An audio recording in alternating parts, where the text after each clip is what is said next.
Another day, another watch. Mga naka-influence sa akin, unang-una si Papa sa vintage watches. Doon talaga yung inclination ko, vintage watches. Pangalawa is, bago kami mag-Japan, nanood kami ng mga vlogs. Then, we discovered yung kay Mad Corner. Yun, kilala ko yun si Miguel David, yung sa baka. Then, Paring Hype, yung vlogs niya. Nakaka-inspire din kasi yung... Then, ayun, kay Weji, yung may-ari nung Lawon Artifacts, yung nabili ko tong Seiko 5 Superior. Yun, mahilig din kasi sa vintage yun eh.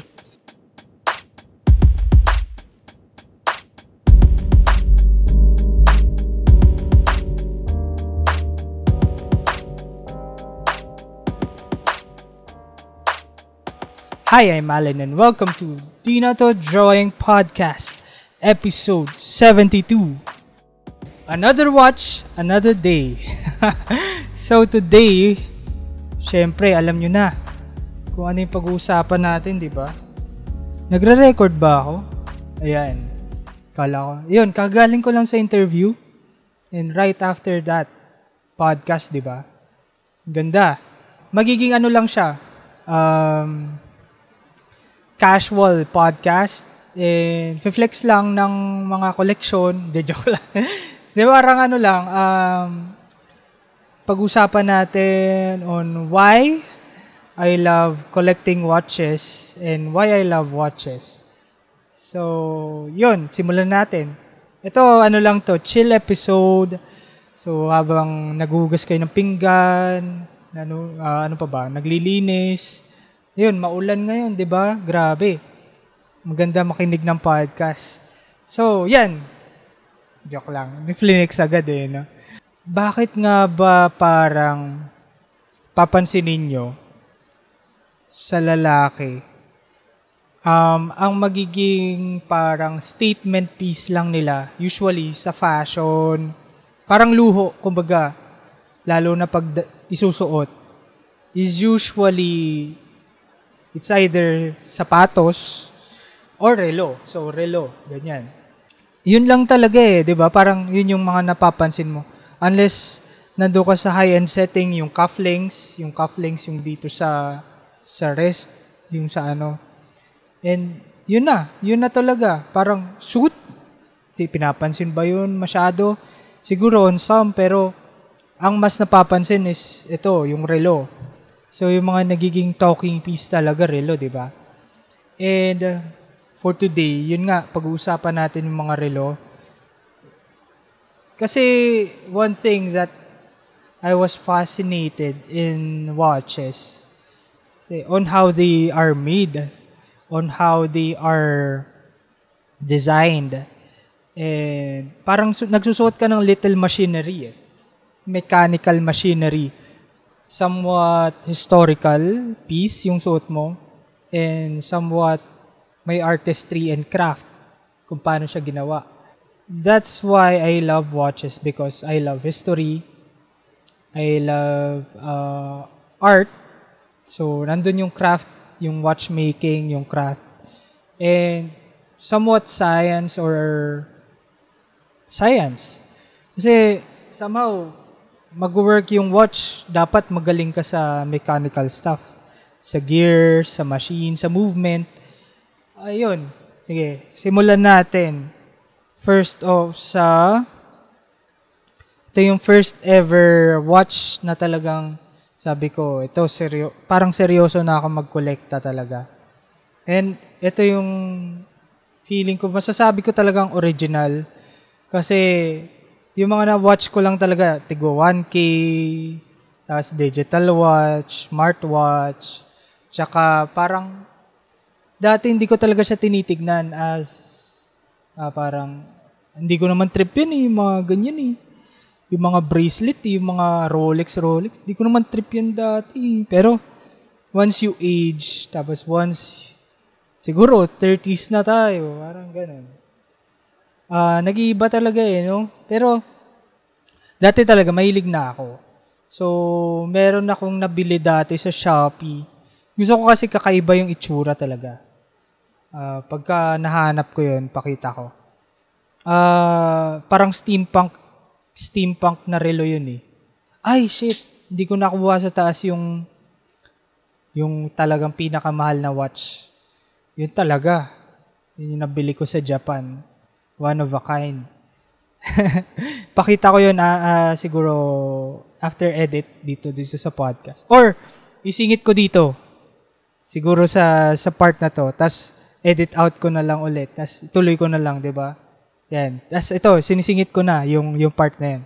Forget Rolex, forget Seiko, forget Vacheron, forget Omega. Pa ba? Forget Tissot, Breitling, mga ganyan, Cartier. Forget those. Ito talaga ang pinakamahal sa lahat. This one. Ding. This one is the Series N700S. Grabe to. Grabe. Digital watch na ito yung line na bullet train. Shinkansen ba tawag dito? Boom, panis. Grabe, panis. O, di ba? Tama pa, accurate yung time. Tagal na nito. Accurate pa rin yung time niya. Grabe. Ganda, promise. Ayun nga, Nishikyushu Shinkansen nakalagay dito. Ganda, panis. Grabe. Ito yung mga peekaboo watch. Kala mo, oy, ano yan? Parang ano yan, ang ganda. Ganda niyan, tignan na. Tapos pag tinignan mo, sa loob. Ayan o.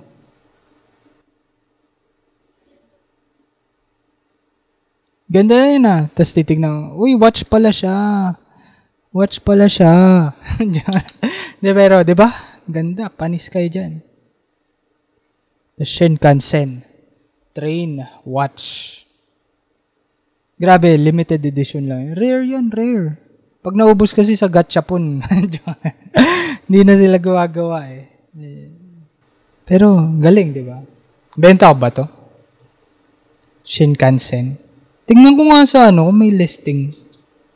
Malay mo, di ba? Mahal pala to. $200, di ba? $200. Benta ko na. Pero hindi. Mas mahal pa to sa Rolex eh. Mas mahal pa yan. Mas mahal pa sa Vacheron yan. Sa AP, mas mahal pa yan. So, yun. Ito yung sinasabi ko na, sabi ko may steampunk akong watch. 3 yung ulo niya. So, 3 time zone. So, pwede mo siyang gawing New York, Japan, Australia, tas Philippines. So, 3 heads. Parang 3 heads yung dito. Yung matatrack mo yung time na 3 time zone. So, somewhat parang GMT ba? Hindi siya GMT. Parang oddly looking watch. Sige, singit ko rin dito. Outer nito. I-edit ko yan. Edit out. Tas yan, singit ko. Yan, sisingit ko na. Ito yung sinasabi ko sa inyo yung parang steampunk. Steampunk na relo. This one was produced by Olm. Shopee lang to eh, alam ko. Yan sinasabi ko. Diba? Parang Mickey Mouse siya, pero parang steampunk. Mickey Mouse na steampunk. Ang weird eh, no? Tapos pwede 3 time zone yung ano mo dyan. Actually, gumagana pa siya. Lalagyan lang ng battery. Gumagana pa siya. Ito, hindi ko na ibibenta to. Nabibili naman to sa Shopee eh. Or kung gusto nyo bilhin, pirmaan ko. Joke lang. Yan. Ito parang steampunk. Steampunk. Bigat niya. In fairness. Fairness, mabigat. Ang weird. Ang weird nung podcast, no? Yun. Sabi ko, ito na. Ito na talaga. Gusto ko na mangolekta ng watches. Bago yun, somehow talaga, dati pa, nagka-influence na si Papa sa akin sa vintage stuff. Na talagang gusto ko rin yung mga vintage eh. When it comes to, kunwari yan, yung vinyl, film, relo, mga gamit na vintage. Gustong gusto ko yan. Kasi, wala ka na makukuha ng ganun ulit na brand new. Kasi talagang wala na. Hindi na siya napoproduce. Tawag dito, discontinued na lahat ng item. So, that's what make it putik yan. Nag-English pa kasi. Ayan. Kaya siya nagiging rare. Kasi hindi na siya nako-continue, discontinued na. Wala nang gumagawa noon. And naka-fascinate paano nila ginawa yun. Kamusta mga drawing? Andito na ang limited edition merch ng Dinato Drawing. Meron tayong navy blue at maroon. Kaya wag magpahuli kasi once it's gone, wala nang balikan. Perfect para sa mga drawing na tao, artistically and figuratively. Kaya alam nyo na, add to cart na. Ayan, going back, sabi ko ito na, seryoso na ako sa watch collecting. Hindi biro din yung bibilin mong relo kasi parang, siya milestone on your career, on your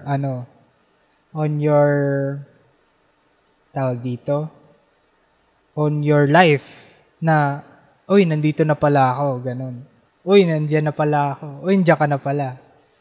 Parang sabi nga ni paring Hype, di ba? Parang binibili mo tong watch, not only investment, not only for flashy purposes. Hindi rin parang the way I buy watches is, parang reward ko sa sarili ko.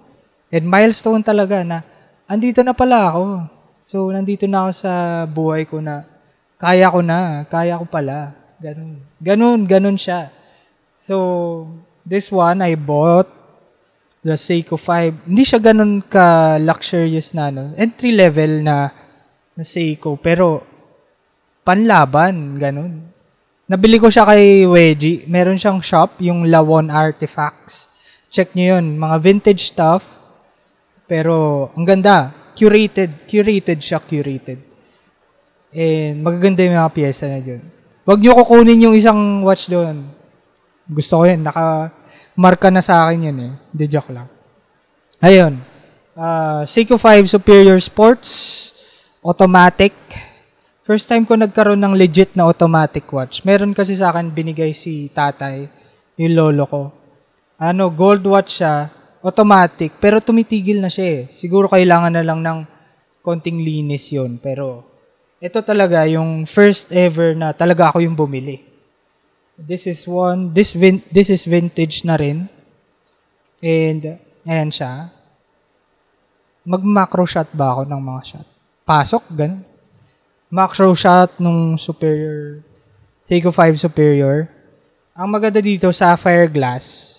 Ang sapphire glass kasi is hindi siya na-scratch, hindi siya na, matibay. So, usually ginagamit din siya sa mga phones, sa camera lenses, yung sapphire, Yan, may natutunan kayo. Di joke lang. Ayan, sapphire glass, then bracelet type siya na stainless steel. And, yun. Di ko alam kung Spanish or ano ba to. Yung, nag-iiba kasi yung day date niya. It's a white dial with day date. Silver bezel. Yun siya, Seiko 5 Superior. Tapos open back. Open back siya. Nakakatuwa kasi, parang first time ko magkaroon ng ganong relo, automatic, tapos branded, original. Kasi kadalasan yung mga knockoff brands, yung mga sobrang small pa sa micro brands yung nabibili ko lang. Yung di naman siya tiyangge, pero di rin siya imitation, pero palag lang, pang casual, ganun. Pero ito, yun talaga. Ayan. Ito yung first, yung parang sinabi ko talaga. Seryoso na ako mag-collect. And, di ko siya bebenta. Parang first First watch ko to And, papakita ko na yung mga collection ko, This one. Next is, ito siguro nakita nyo sa IG story ko, ito iba din to, grabe. This is quartz, di bina-battery siya, pero ang ganda. This is Class A or Class 14. I think, ito yung fashion watch to, pero pwede siya pang lalaki at pababae. Ito pang lalaki to kasi laki. Big face. Talagang ganyan siya. Pang laban din. Actually, kakaiba siya kasi para siyang UFO. Ayan o, UFO. Ayan o, dome. Tapos, pag nakita niyo yung hands niya, iba rin yung hands niya pag ganun. Lumiliko. Sumusunod dun sa dome. Pati yung second hand niya, yung gumagano. Yung, baliko. Pero ang galing. Grabe yung artistry dito, kahit fashion watch siya. Benta ko ba to? Hindi ko alam. Parang ayoko pa. Yan, maganda siya, mesh bracelet. Kasi ako, pawisin ako. Kaya it's either rubber or mesh yung gusto kong band. Pero ngayon, mas gusto ko rin yung leather Sa rubber pala, bracelet or ito mesh. Para pagkapawisin, hindi siya masyadong di ba? Ayan Volair series. Yan siya. Quartz. Pakita ko na lang yung macro. Yan. Yun. One of my collection is the Class 14. Yun. Gusto ko yun. Ganda niyan. Pwede ko siyang pang casual, pang formal. Pag tumingin kasi ako sa watches, gusto ko yung attention piece, yung parang conversation starter na, uy, ano yan? Ano yung itsura niyan? Paano yun? Paano nag-work? Or, ang galing. Parang kakaiba. Parang ganun. Gusto ko kasi ganun. Kakaiba and vintage. And also, parang pag ikaw nagsuot, ikaw lang meron nun. Gusto ko yung ganun Parang rare vintage siya. Oy, rare vintage. Tandaan niyo yung pangalan niya yan. Rare vintage or vintage rares. Abangan niyo yan. Joke lang. Ayun, sunod is this one. Ito, first time ko magka-solar watch. Solar watch, which means hindi na siya kailangan ng battery. Kailangan mo lang siya itapat sa araw o sa liwanag. Andar na siya. Galing, di ba? So, this one, ito, mali nga yung bili ko. Kala ko laki. So, this one is Lancetti watch. This is a Japan brand. And ang gusto ko dito is yung indices niya is blue. Indices is the one that you see sa dial. Yung dial is yung parang kulay na yung nandito mismo sa watch. Ito, white dial with blue indices. So, yung indices yung parang doon nakalagay yung kung saan yung oras, doon mo malalaman. Kung saan yung hand. Kakaiba kasi lahat ng relo ko, kaya hindi magkakaiba yung Basta yun. So, nakalagay yung 12, 1, 2, 3, 4, 5, yun. Ito yung indices. So, may blue indices siya. And all original. Leather. Tawag dito. Shit, nakalimutan ko. Leather, genuine leather.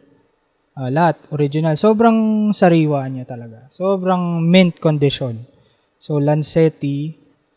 Ito, isa sa gusto ko talaga kasi maganda. Ang favorite dial ko kasi is white and blue. Ito kuwang-kuha niya, white and blue. And blue leather siya. Blue strap leather. Ayan, ang ganda lang kasi solar siya. Hindi siya nawawalan hindi siya namamatayan. Huwag mo lang takpan ng matagal. Hindi siya aandar. Pero papaaraw mo lang. May ilaw mo lang dyan sa Aandar na siya. Ganun, yung solar. First time ko magkaroon ng solar. Yun. Yan, yun yung Lancetti. Japan brand, Japan movement. Uy, may bago kaming merch para sa mga mahihilig mag-drawing. We're bringing back Baybayin na isa sa mga OG ng ancient scripts. In collaboration with Lloyd Zapanta, isa sa mga Baybayin gods at type artists dito sa Pinas. Pagsuot mo to, parang nagiging kapartner mo na ang kasaysayan. Make your ancestors proud. I-represent ang atin, pero make it aesthetic. Makabayan, pero drip. Meron itong 2 colorways, black and white shirt. Available na ito sa Shopee para kaya mo na bumili at the palm of your hands. Dahil dito sa Di Na To Drawing, ang drawing lang ay para sa papel, hindi sa plato. Adudu karte! Yan. Third watch, ano ba? Siguro, ito din women's din, pero ang ganda. Sobrang mahal nito, promise. Sobrang rare, extremely rare. So, kasi vintage rare na siya talaga. 1990s. Made in France. So, Swiss movement siguro to.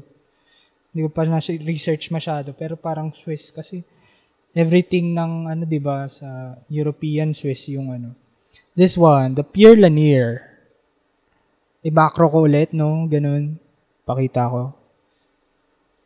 Pierre Lanier. Tama kaya yung basa ko? Pierre Lanier. So, yan. Ano siya parang micro-brand sa France. Na, ang ganda rin ng mga ginagawa nilang watches. Parang semi-luxury. Mga ganun. And this one, mahal pala nito. Grabe. Sinerch ko, parang 22, ay hindi, 18K, 18 to 20K. What the shit, man? Yung dial niya is white with Roman indices, Roman dial. Ayun nga, yung dial, diba, pin-explain ko sa inyo, is yung nandito sa gitna. Yun yung tawag. Kala ko yung dial, yung ikot Yung pala ito. Meron siyang Roman dial with skeleton Roman dial siya, yun, Kita mo yung loob ng watch. So, pag tinignan mo siya, kitang-kita mo yung mechanism. Pero quartz siya. Hindi siya automatic. Pero ang cool talaga pag tinignan mo tumalapitan. Grabe. Dun mo ma-admire yung craftsmanship ng mga watchmakers. Galing. Tas, yung sa ito, sobrang rare nitong green na to kasi yung usually available, parang bihira na nga yun, yung parang wala na nga ako nakitang ganito Yung black yung ganito, pero ito green and black, parang marble type siya, yung bezel niya. So, tas all authentic leather, original leather, andito pala to, yung pangalan. Ayan, grabe. Di ko alam kung bebenta ko to, pero ang ganda. Yun pala, mga naka-influence sa akin. Unang-una si Papa sa vintage watches. Doon talaga yung inclination ko, vintage watches. Pangalawa is, bago kami mag-Japan, nanood kami ng mga vlogs kung ano ba yung pwedeng bilhin sa Japan kasi nabalitaan namin, yun nga, mas mura kasi bumili doon. Mas mura mag-shopping. Then, nanood kami ng mga vlogs doon. Then, we discovered yung kay Mad Corner. Yun, kilala ko yun si Miguel David, yung sa Baka dati. Nakita ko yung book off niya. Yung book of vlog niya sa Japan. As in, yun talaga sinulit namin pumunta sa book off kasi ang daming mura doon. Ang daming mura, branded stuff, second hand, pero near mint. Near mint yung mga items. So, 'di ba? Sobrang sulit. Sayang lang di kami nakabili ng relo kasi puro damit, vinyl, sapatos yung binili namin So, next time relo naman, 'di ba?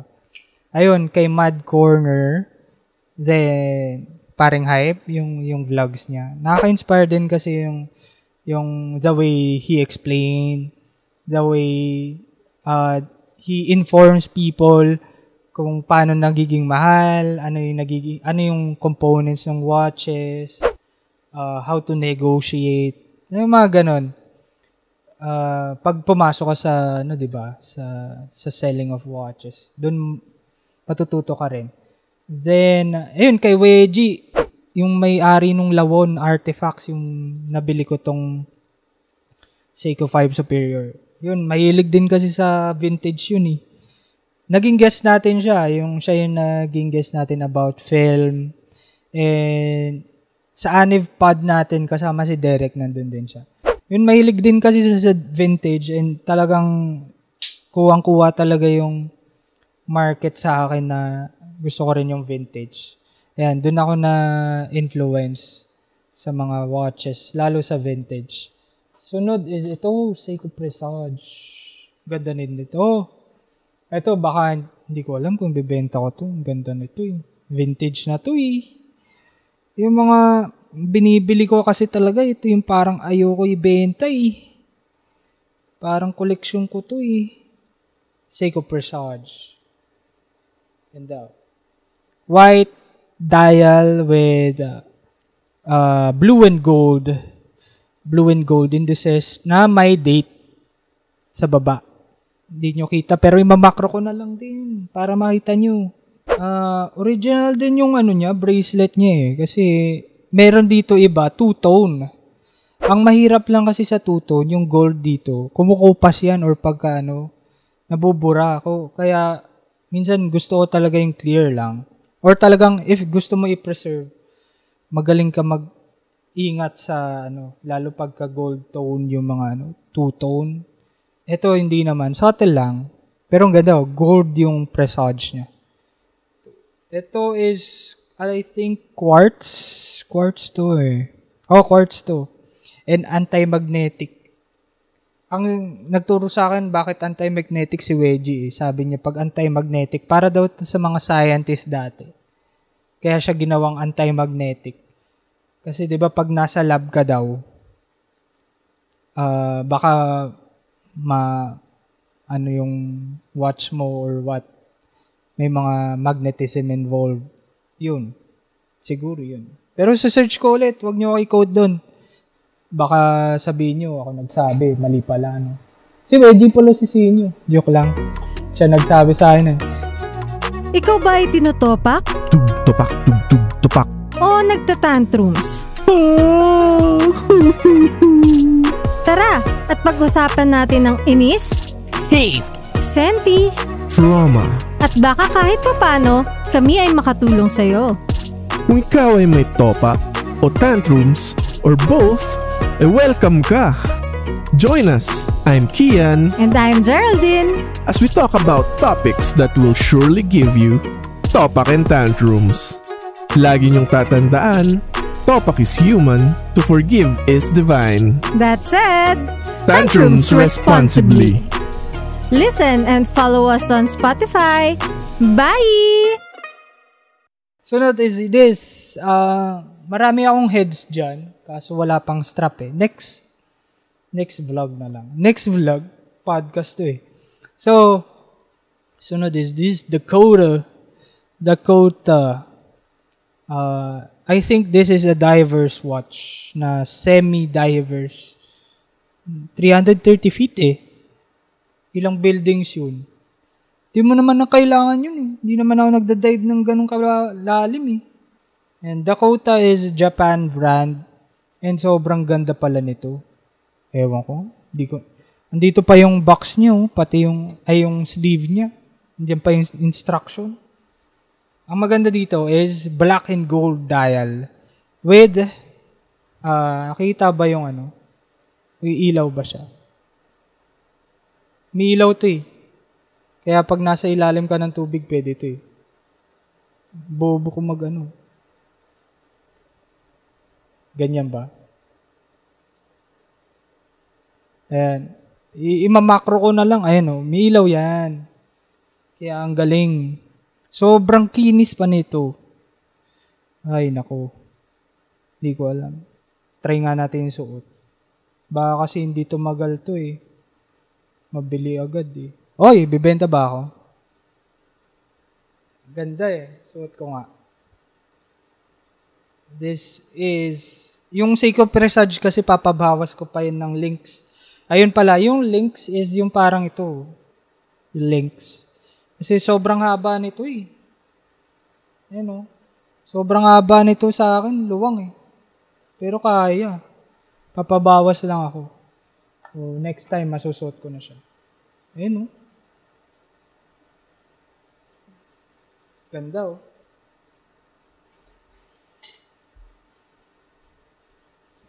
Tapos iilaw pa siya Hindi kita dito. Basta yan, umiilaw siya. Galing. Dakota. Di ba? Sobrang weird yung collection ko. Kakaiba lahat. Kasi ganun ako eh. Ganun ako mamili eh. Kakaiba yung mga trip ko sa buhay.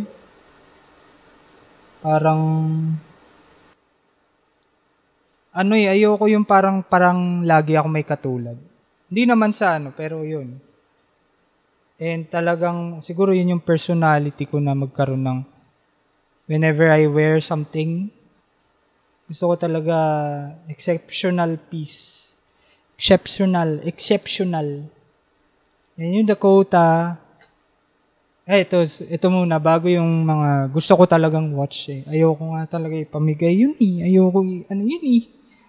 Ito, the Cusco Swatch. Sobrang textured yan, parang naka-embroidered. Grabe yung made in Australia yung leather strap. This is a quartz Cusco Swatch.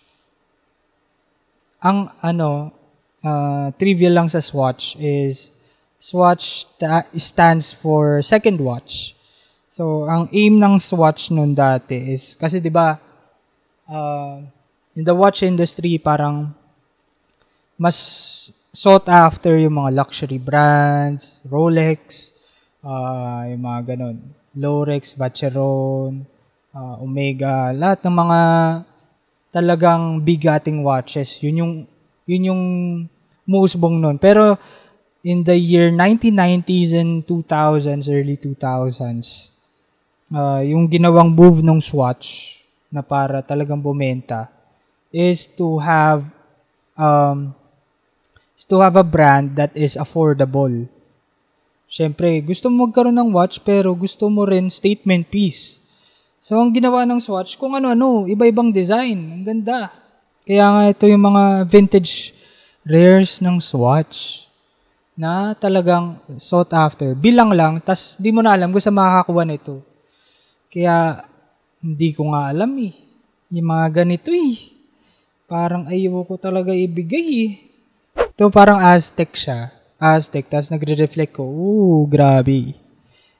With Aztec ba to? Roman dial din to eh. Pero parang Aztec itsura niya. Tapos meron siyang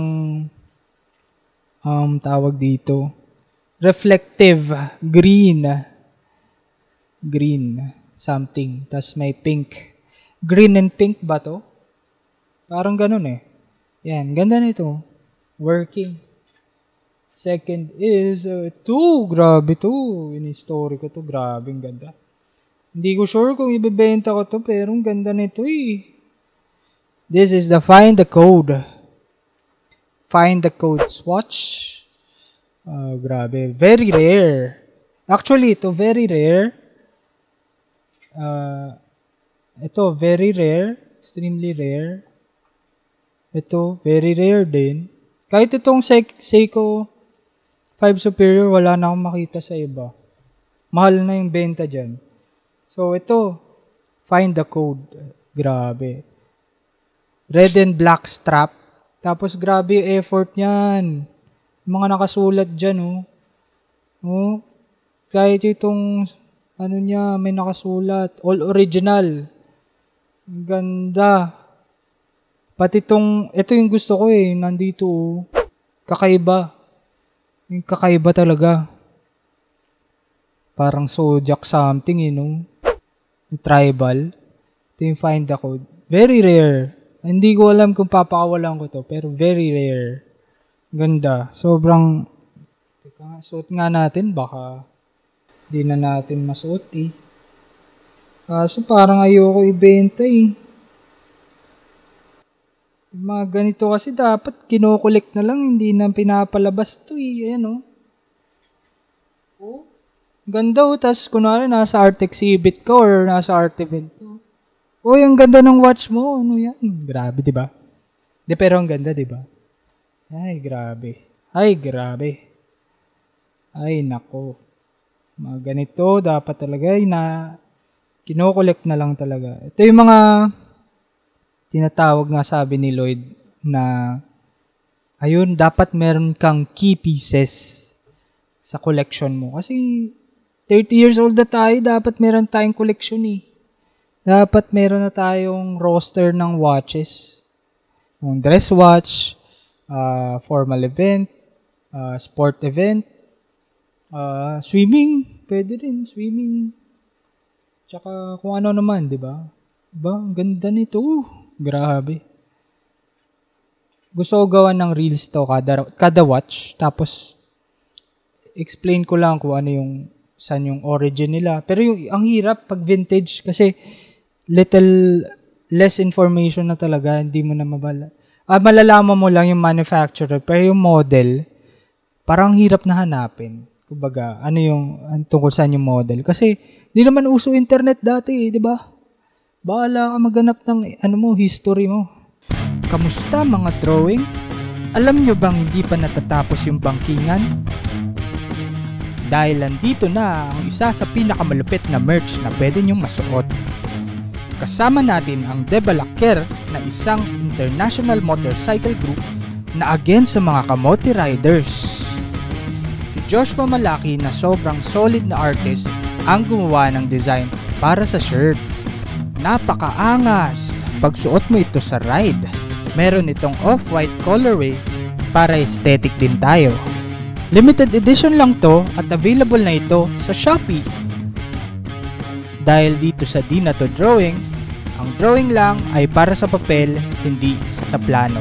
So alam nyo na, add to cart na.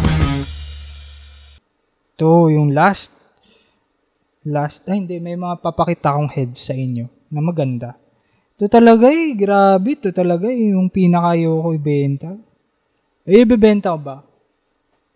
This one is the silver plate, 1994. Tignan mo kasi yung strap niya, yung bracelet niya, is stretchable. Kakaiba. Diba? First time ko nga nakakita ng ganito eh. Ayun, kasha agad. Oh, diba? Kakaiba kasi to, parang futuristic vibe na tawag dito. Sobrang tamo, yung dial niya, kakaiba. Hindi ko nga ma-explain eh. Ayan.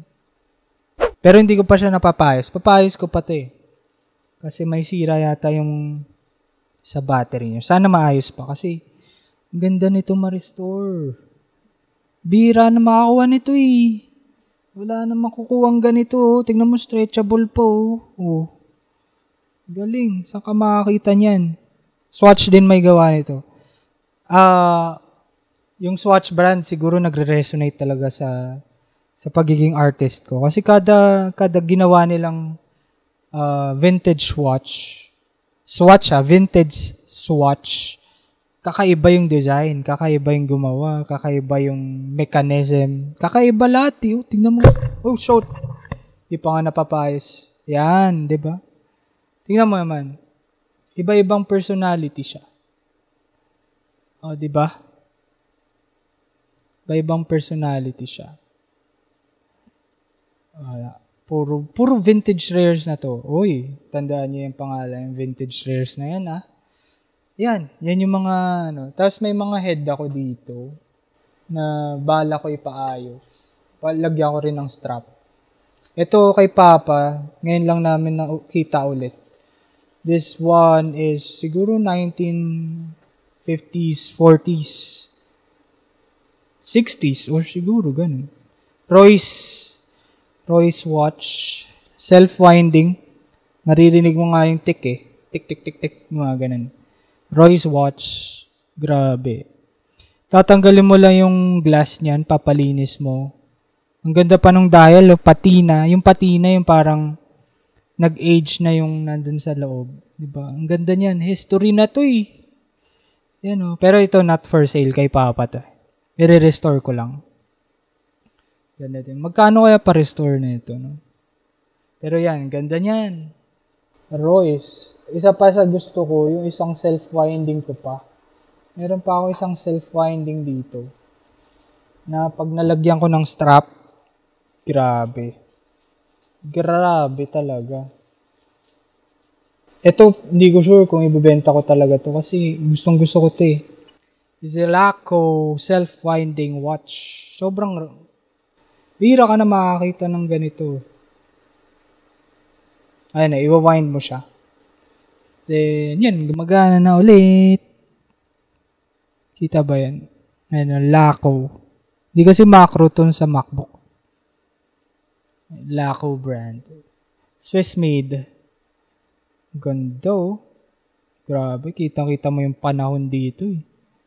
Yun pa yung serial number, 501B. Grabe. Laco. No, pag nalagyan to ng ng strap, tapos napalinis ko lang ng konti yung glass. Nako, ganda niyan. Nako. Ay, ito. Isa pa sa pinakamahal. Itong Seiko. Seiko with subdial. Seiko white dial with white Roman dial. Ay, cream yata to. Cream or white. Cream yata to. Ganda na ito. Tapos gold yung bezel. Gold with subdial. Grabe. Alam mo ba magkano to? Alam ko umabot ng 22 yun eh. 22K. 22K para sa relo. Sinong bibili nun? PM lang. Di joke lang. Wala pang strap yan pero working siya talaga. Ang ganda. Ayun o. Sabi ko nga, good thing about watches nga eh. Nandun yung history. Parang bumibili ng art din eh. Kaya sobrang nagre-resonate sa akin yung collecting of watches. Kasi para ka nakongolekta ng art eh. Art ng mga watchmakers. Ganun kalupit eh. Kasi iba yung effort dito. Biruin mo, lilit ng parts niyan, lilit ng gears niyan, napapagana nila yan. Iba yung automatic, habang buhay tumatakbo. Diba? Hanggang ngayon, tumatakbo pa rin yung iba. Grabe, nakakabilib talaga yung ganun. Actually, teka, hindi ko makabit tong class. Kala ko nung una, Clarice. Hindi ko nabasa nung una. Kakapanood ng PBB yan eh.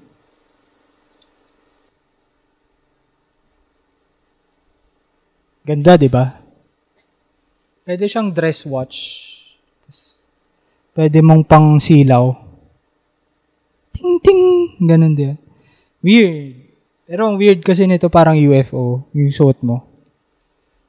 Di ko alam, bebenta ba to? Bahala kayo. Hindi ko pa alam. Basta, mga vintage shares to. So, abangan nyo na lang, no? Yun lang siguro muna sa podcast. Tapos, kita-kits. And, kung gusto nyo, may gusto kong content eh, yung parang, showcase lang ng collection. Tapos, kikwento mo kung ano yun, kwento mo kung kailan mo nakuha, saan mo nakuha. Tapos, ano yung gusto mo dun sa watch na yun. Pero, kung papapiliin ako sa watch collection, top 3. Ang hirap. Wag muna yung sa heads. Hindi mo nakasama yung sa heads. So, top 1 ko muna ito, Seiko 5 Superior. Kasi talagang, ito talaga yung first ever watch na talagang, seryoso na ako, tol. Seryoso na ako. Second is this one. Di pa siya ayos, di pa siya working, pero ang ganda kasi talaga, eh. Mga ganito, hindi na pinapakawalan to, eh. Medyo, grabe, no? Parang, alam mo yung dating Discman na nilagyan mo ng date, nilagyan mo ng tape measure sa loob. Ganun siya eh. Ganun yung itsura niya eh.